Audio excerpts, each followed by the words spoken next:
Децата имаат потреба од медиумска писменост. Семејството е најважниот едукатор во медиумското описменување на децата. Родителите и старателите ја даваат основната поддршка за разбирање и учење на медиумските содржини. Водичот за медиумска писменост за родители и старатели вели дека децата треба да имаат постојана поддршка и можност да израснат во автономни личности со критичко размислување, самодоверба и информации за тоа како да се движат, да се заштитат, да се однесуваат и да го извлечат најдоброто од бескрајната медиумска понуда. Родителите треба да бидат медиумски писмени. Не го споредувајте вашето минато со детството на вашето дете. Сега се нови времиња. Ништо не е како порано.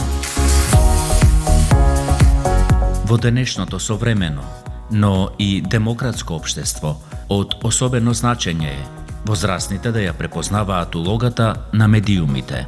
Само така ќе можат да им дадат насоки на своите деца. Дигиталниот свет е преполн со информации, но и со манипулации. Помогнете му на вашето дете да избере соодветни дигитални содржини, видеоигри, апликации, цртани филмови и слично. Проверете ги ограничувањата на игрите и апликациите.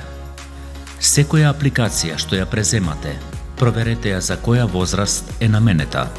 Ограничувањата се вообичаено назначени. Не заборавајте дека сте родител и дека детето најчесто го прави она што вие го правите.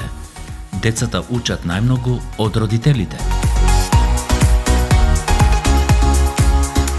Дигиталните содржини сепак имаат и едукативен карактер.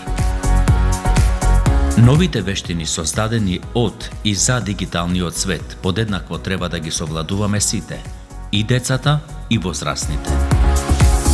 Медиумската писменост стана неопходност во 21. век. Учиме од книги, енциклопедии, но многу често и од дигитални содржини. Потикнете го активизмот кај детето на креативен начин, следејќи ги моралните начела и етичкиот кодекс.